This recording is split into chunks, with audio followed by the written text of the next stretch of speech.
Hi, everybody. I'm going to address probably one of the most asked questions I get. How do I stand out at convention? This is something that plagues a lot of dancers everywhere. And of course, it's not just the dancers that worry about it, so do the parents. Parents, you have an opportunity here to help your kid when it comes to standing out at a convention. Now, before I get into this explanation, I want to preface that who you are and what you mean, what you represent to your kid is everything, not just in life, but in dance. Dancers, they want to make you proud. They don't want to disappoint you. And so I say this because sometimes parents don't catch themselves in the way that they say things sometimes to their dancers. So what do I mean by that?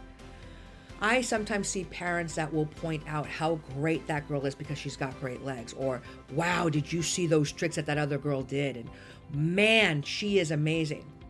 Now, I am not saying that it is a bad thing to point out great qualities amongst other dancers. Where parents sometimes fall short is following up behind those comments. This is where my mom excelled. My mom truly believed that the most important part of my personal mental training was making sure I didn't get stuck into these mental traps.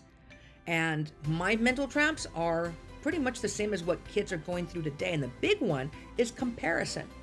Kids constantly compare themselves to other dancers. So when they hear you, the person that they want to make proud of, the person that they don't want to disappoint, and they hear you go, wow, look at those legs, it won't take long before the kid is thinking, but I don't have legs like that. How am I supposed to do that? Or, wow, look at her do those turns. Well, I'm not the turner. So am I disappointing my mom because I'm not those things? My mom always wanted to make sure that I didn't get stuck into those mental traps. So a lifeline that she constantly kept giving me was the point of inspiration. The first thing my mom would ask me is, who in the room inspired you? Because she wanted me to be able to look at other people from a different set of lenses. She didn't want me to already start looking at people and instantly start comparing. She wanted me to look at other people and find the inspiration. So every time she asked me, so who inspires you? Well, I would say, well, so-and-so. She goes, well, why? And I would say my reason. Oh my God, Mom, there's a performance quality about it that I love. Fantastic. How does that inspire you? Well, it makes me feel like I want to try some things. And that was the winning moment. For my mom to get me to be inspired to try something, to motivate me to think for myself, how can I take that inspiration and how can I sprinkle some of that onto me and see what comes from me? My mom didn't want me to be like anybody else. My mom wanted me to be me. She understood that there was only one me. So the concept of comparing myself to other dancers, well, I was already basically taking away my individuality. It was taking away my uniqueness. It was taking away my talents. It was taking away who I was. And to connect this dot to what I just said to the dancers, if a dancer can't connect to who they are and what they believe in, then it's really hard to want to show it.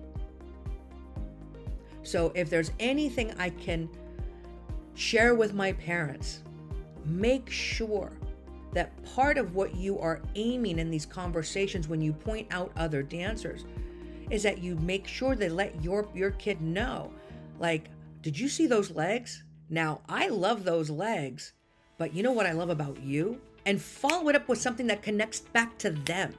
Because if everything is always about the bright-eyed, oh, woo, we get very wowed by other dancers. Again, nothing wrong with it, but we're working with kids that are still impressionable, that are still struggling, understanding their value, understanding who they are, and we can't afford for them to get trapped. So parents, throw a lifeline to your kid and remove the comparison and replace it with inspiration. don't let your child dress up the way other kids in the room dress up. I think it is very hard for teachers and choreographers to be in a room and there are 100, 150 kids. And if they're all wearing similar outfits, similar colors, it's very hard for us to pinpoint. So I always think it's always good to wear a signature piece to what you're wearing, whether it's bright color shoes or a shirt that has a pattern that's easy to identify. For me, it's a lot easier to go, you with the polka dots, come here. Or, hey, you with the red shoes, come here. It's a lot easier for me to identify when they have something simple and easy to remember. And I think that's the part that as parents, we always want to encourage our children to become memorable. So if there's any words of encouragement that you can share with your dancer, it's most definitely to get them to understand how to be memorable. How to be memorable in the way that they take class. How are they memorable in the way that they take direction? How memorable are they when they perform? How memorable are they when they're off on the side being like a space of encouragement to other dancers? It's all these little things that, trust me, we are all paying attention to. Our eyes are everywhere and they're on everyone. And then the ones that start to show those extra bits of quality of being a person, quality of being a good dancer, quality of being an artist, quality of being part of a community. Those are the things that really sing to us as teachers and choreographers. So there is something to be said about how can we help our dancers take themselves to the next level.